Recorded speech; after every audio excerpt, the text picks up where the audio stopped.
El siguiente programa es pagado por los amigos y colaboradores de los ministerios Joyce Meyer.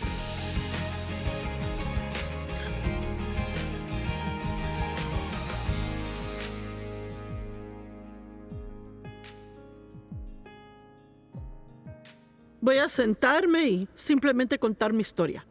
Y yo creo que hay personas aquí hoy a las que esto realmente les va a ayudar y de veras les va a cambiar la vida. Obviamente, para llegar de donde comencé a donde estoy hoy, tuve que no dejar de seguir adelante y proseguir y seguir adelante. Así que vamos a orar. Padre, yo oro que como no tengo ningún plan en absoluto sobre lo que va a salir de mi boca, que, como dices en tu palabra, que abramos nuestra boca, que tú la llenarás. Así que yo voy a dar un paso aquí y caminar sobre el agua, abrir mi boca y confiar que tú la llenarás y traerás las cosas que la gente debe oír. Mi historia es muy larga para contarla en una hora, pero confío en que tú sacarás a luz lo que ayudará. Y lloro que cuando terminemos aquí hoy, que todos puedan entender que no hay nada que no puedan superar si permiten que tú les guíes y les dirijas. En el nombre de Jesús. Amén. Sí. Miren, todos tenemos una historia. Y no es que mi historia sea mejor que la de nadie más. La historia de todos es importante para ellos. Y todos hemos sido heridos, así que yo no cuento esto con un rezago de pena propia o un sentir de lástima. De hecho, puedo sentarme aquí hoy y decir, y sé que esto suena, y a mí me suena raro, pero estoy agradecida de que pasé por lo que pasé. Porque yo sé que me ha hecho la persona que soy hoy. Y es lo que me ha permitido poder ayudar a tantas personas en todo el mundo, porque hay tantas personas, especialmente mujeres, que han sido abusadas. Probablemente no podemos calcular cuántas personas en este lugar hoy han sido abusadas sexualmente y tal vez se lo contó a alguien o quizás nunca se lo contó a nadie. Pero si no ha sufrido ese tipo de abuso, algún abandono o padres que no le amaron, personas que le menospreciaron a usted, le compararon a un hermano, o cualquiera que sea el caso, todos hemos sido heridos. Pero si es uno de esos afortunados que fueron criados por padres buenos, que le dijeron que le amaban, le dijeron que podían hacer cualquier cosa, usted es bendecido tanto porque lo que la gente hace a los niños en la vida temprana a veces es muy patético. Y yo sé que muchas veces no se dan cuenta de lo que están haciendo. La mayoría solo están actuando por su dolor. Y por eso realmente no sirve de nada odiar a la gente que le hirieron. Es lo primero que hay que entender, porque nunca uno puede sanarse si está lleno de odio.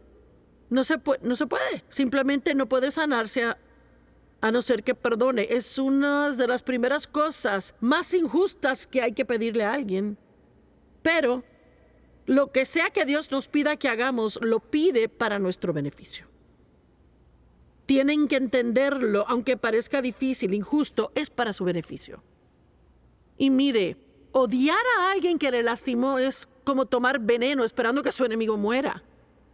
Es que realmente se envenena a sí misma. Así que yo quiero dividir esto en dos partes, hablar un poquito del abuso, pero luego hablarles de los primeros días del ministerio y las cosas que tuvimos que superar para llegar de donde empezamos a donde estamos. Porque Dave y yo no teníamos ni idea de lo que hacíamos. En absoluto. No es como que Dios llama a la gente calificada. Así que no trate de usar la excusa, no estoy calificado, porque parece ser que Dios no llama a la gente calificada. Él solo llama a personas disponibles y atrevidas para dar pasos de fe. Y que estén dispuestos a ser necios por Cristo. Así que honestamente, yo no sabía lo que hacía, porque miren, yo casi reprobé inglés en la escuela. Y también me disgustaba mi voz, porque tengo una voz profunda para ser mujer. Así que ahora Dios la hace resonar por el mundo. Así que Dios tiene un sentido del humor de veras, si se pone a pensarlo. Así que,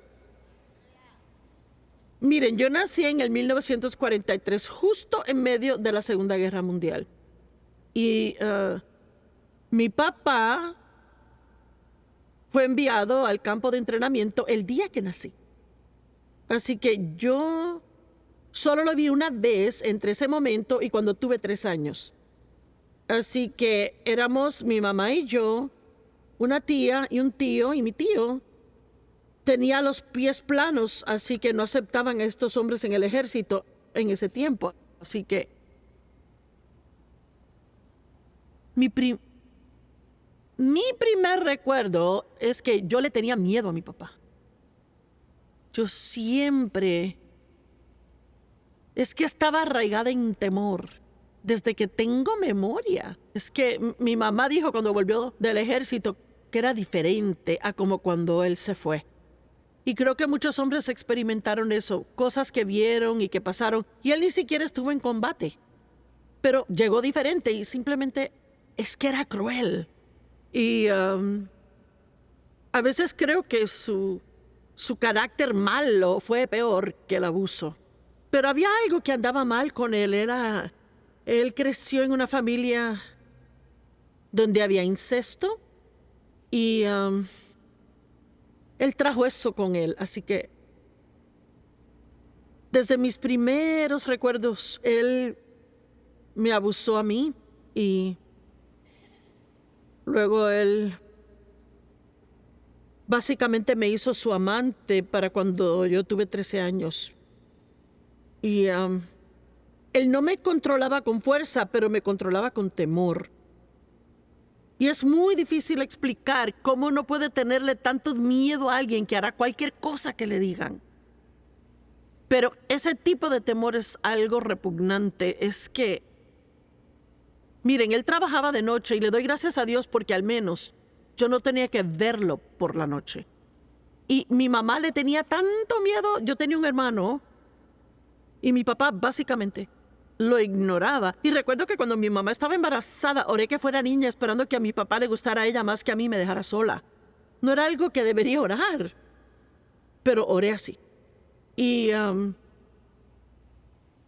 yo me comuniqué con algunos parientes, traté de pedirles que me ayudaran, pero nadie se quería involucrar. Y mire, antes, en los años 50, uno nunca hablaba de esto, de lo que hablamos hoy día aquí. Uno no oía hablar del abuso sexual. Es que uno nunca oía eso. Sucedía, pero las mujeres eran diferentes también. Muy pocas dejaban al esposo, pocas se divorciaban. Así que a los 9 años le dije a mi mamá lo que mi papá me estaba haciendo. Y yo recuerdo que ella me examinó para ver si tenía algún daño físico y claro, me dijo que yo mentí y le creyó a él. Yo no sé si le creía, pero decidió creerle y a los 14 años entró a la casa y lo vio todo. Y ella se dio la vuelta, salió de la casa, se fue por 2 horas, volvió y nunca más lo mencionó. Nunca dijo nada. Pero siempre hubo una división entre ella y yo después de eso. Y ella se enfocó en mi hermano y lo consintió y pobre hombre, nunca tuvo un padre. A los 17 años se inscribió en la Marina y lo mandaron a Vietnam. Y haciendo corta una historia larga, se hizo adicto a las drogas allá, en esas junglas. Y para resumir una larga historia, terminó suicidándose porque él nunca pudo dejar las drogas. Lo intentó y tratamos de ayudarle. Era un buen hombre y honestamente creo que él fue al cielo. Él sí fue creyente. Él solo tenía tantos problemas que simplemente enderezarse. Y mire, a veces la gente es así. Es que es más de lo que pueden manejar o vencer. Y de hecho, el último lugar donde estuvo fue el Dream Center en Los Ángeles. Llamé al pastor Tommy porque mi hermano vivió con nosotros 4 años. Pensamos que había superado eso y que era tiempo de que se mudara y viviera solo. Y él siempre estuvo bien si había alguien controlando y vigilando todo lo que hacía, pero tan pronto como estuviera solo, nunca tuvo disciplina ni autocontrol. Volvía a ser como era antes. Y él tenía un hijo al cual no cuidaba, nunca pagó manutención, no se ocupó de él, era extremadamente irresponsable. Así que entre el alcohol y las drogas, y luego él, y ahora me doy cuenta que era esquizofrénico. Él y mi madre también. En mi madre creo que fue por la culpabilidad. Ella sentía tanta culpa. Y cuando yo tenía unos 18 años, ella tuvo un colapso mental completo y le dieron tratamientos de electroshock por 2 años. Así que eso fue un desastre, lío. Gracias a Dios que a los 9 años me escapé a la iglesia con mis tío y mi tía que vivían en el campo, vivían a 300 millas de nosotros en el sureste de Missouri. Y fui a la iglesia con la intención de ser salva. ¿Cómo sabía que lo necesitaba? No sé. Miren, yo ni siquiera sé de dónde aprendí el término. Esa noche, de todas las noches, al pastor se le olvidó hacer el llamado al altar. Supongo que yo tenía determinación entonces, porque con mis 2 primos, yo tomé a cada uno de la mano y dije, vamos a ir a salvarnos. Así que supongo que habían síntomas de evangelista ya en mí. Así que juntos pasamos al frente y yo estaba llorando y miré al pastor y dije, ¿puedes salvarme? Y él oró con nosotros y recuerdo, pues yo sentí una limpieza interna, fue algo bello. Pero al siguiente día hice trampa en un juego de escondite. Yo tenía la cabeza contra la pared y espié. Y el diablo me dijo que perdí la salvación. Y nunca hubo nadie que me dijera lo contrario. Así que desde entonces hasta los 18 años, eso fue todo. Es que yo pensé que lo que había recibido lo había perdido. Pero no me daba cuenta hasta más tarde que yo siempre decía que a los 9 años esta determinación había entrado en mí de la que lo superaría. Tenía determinación, esto no me va a derrotar, nadie me va a ayudar, así que voy a tener que seguir y voy a sobrevivir. Y yo recuerdo acostarme en la cama cuando era adolescente en la noche y yo pensaba, algún día voy a hacer algo grande.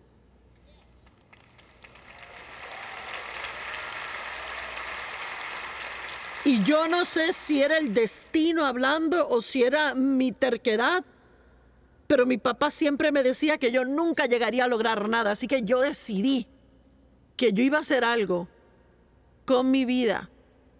Yo siempre tuve un don para escribir y mis profesores querían que solicitara para una beca de periodismo, pero sabía que tenía que salir de la escuela y trabajar y cuidar de mí misma, así que ni siquiera intenté ir a la universidad.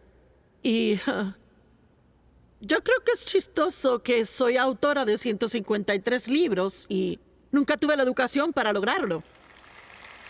Y, así que nunca piense que no tienes suficiente educación para hacer algo.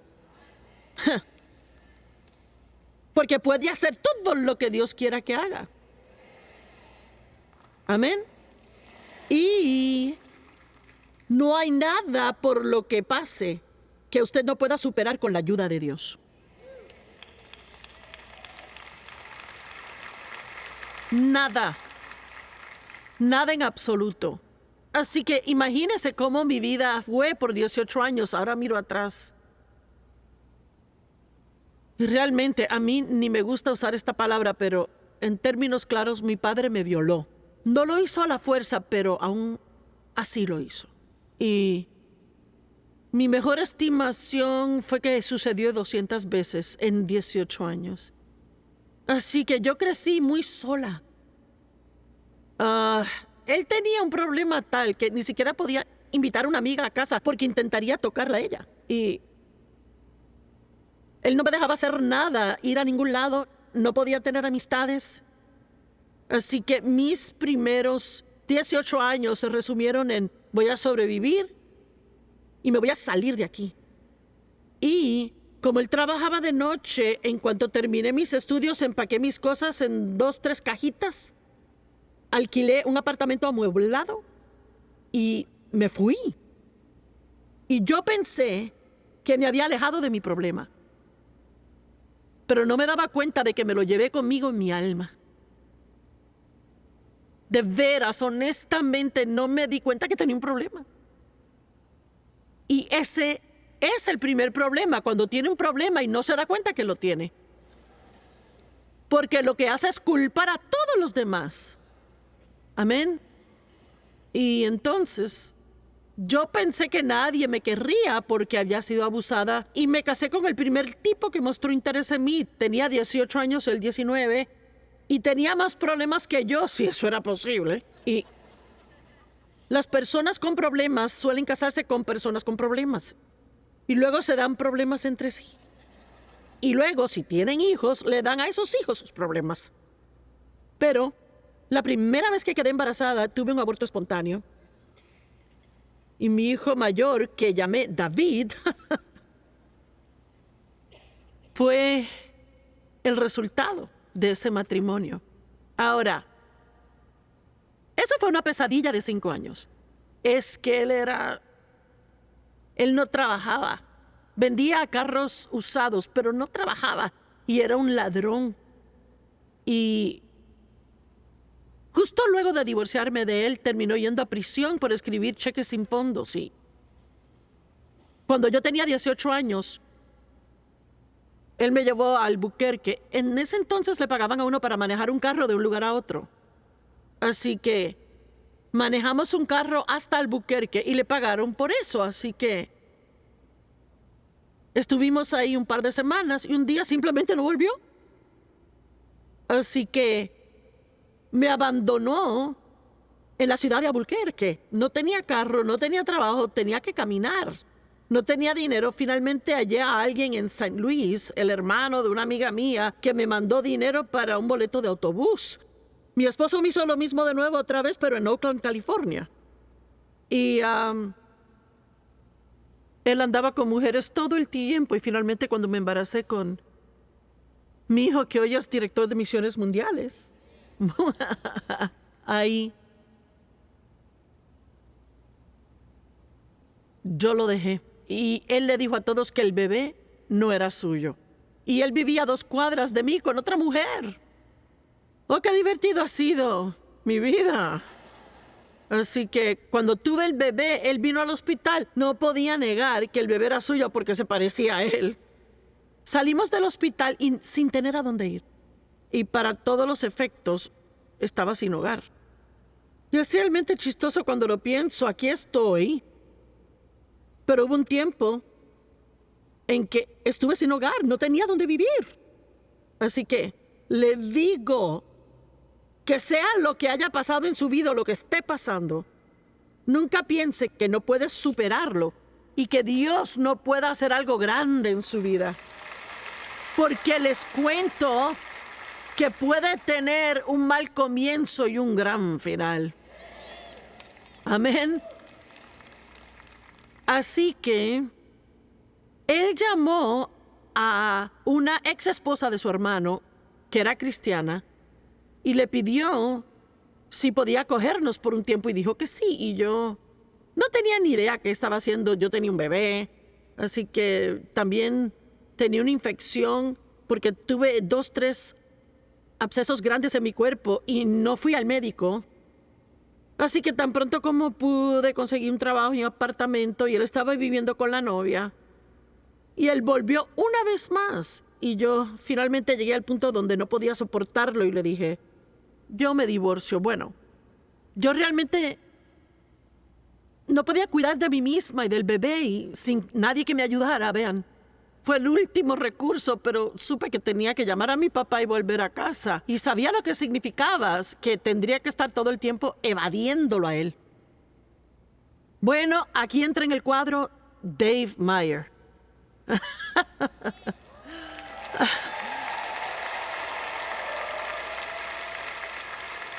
Y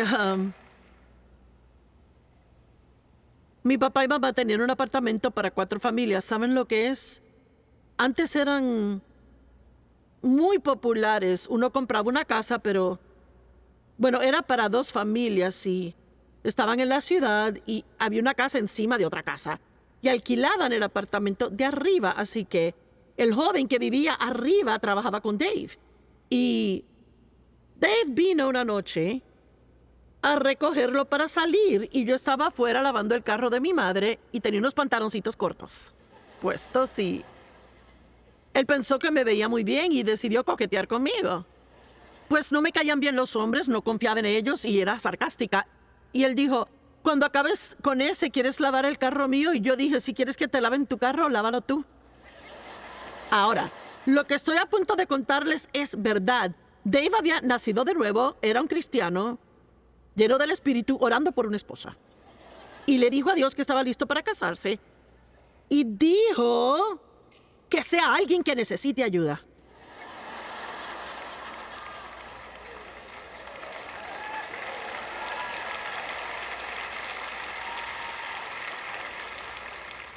Él no puede decir que no recibió lo que pidió.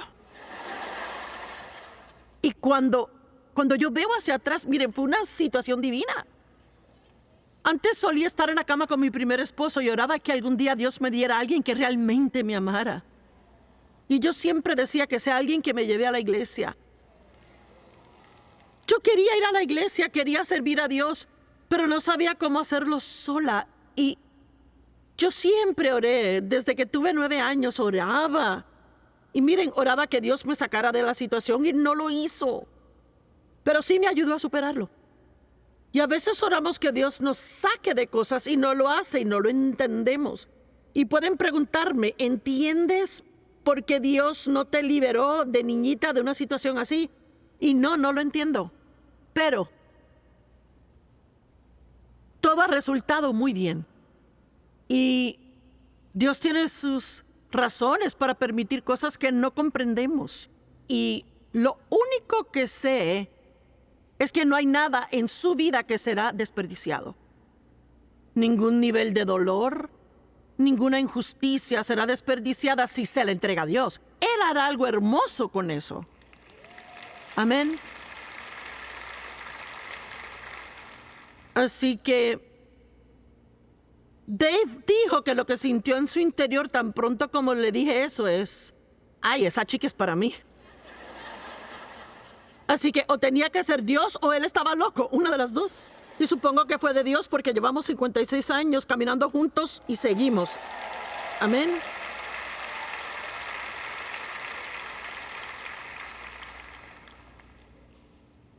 Salimos en 3 citas o 4, quizás 5, no recuerdo. Y que me pide que me case con él. Y la noche que me pidió casarme con él, yo seguía tratando de llegar a casa porque quería llegar antes que mi papá, porque él se emborrachaba los sábados. Así que era mejor estar dormida, fingir que estaba dormida al llegar él. Y Dave seguía diciendo, mira, hay algo de lo que quiero hablar contigo. Y pensé que me iba a dejar, porque siempre yo veía lo negativo de todo. Siempre esperaba lo peor, porque eso era lo que me pasaba. Y tal vez algunos están haciéndolo hoy. Siguen esperando lo peor porque es lo que han recibido. Pues les pido que comiencen de nuevo y que crean que algo bueno les va a pasar a ustedes en cualquier momento. Pueden hacer eso. Y quiero también animarles a que lo digan cada mañana. Algo bueno me va a pasar hoy. No porque sean buenos, sino porque Dios es bueno. Amén. Algo bueno me va a pasar a mí hoy. Amén. Así que nos casamos. Yo no tenía ni la menor idea de lo que hacía, ni siquiera sabía lo que era el amor. Tenía un bebé, casi de 1 año, y llevábamos 3 semanas casados y Dave me miró y dijo, ¿qué te pasa a ti? Porque yo era tan negativa. Él dijo, ¿por qué eres tan negativo? Y yo dije, bueno, si no esperas que pase algo bueno, no te decepcionas cuando no pasa. Así que jamás me digan que no pueden superar la negatividad, porque en mi caso no podía tener 2 pensamientos positivos sin que la mente se me atrofiara. Esperamos que haya disfrutado el programa de hoy. Por favor, contáctenos o visite joycemeyer.org para compartir su petición de oración. Únase a nosotros en compartir a Cristo y a amar a la gente en el mundo entero. Este programa fue posible gracias a los amigos y colaboradores de los ministerios Joyce Meyer.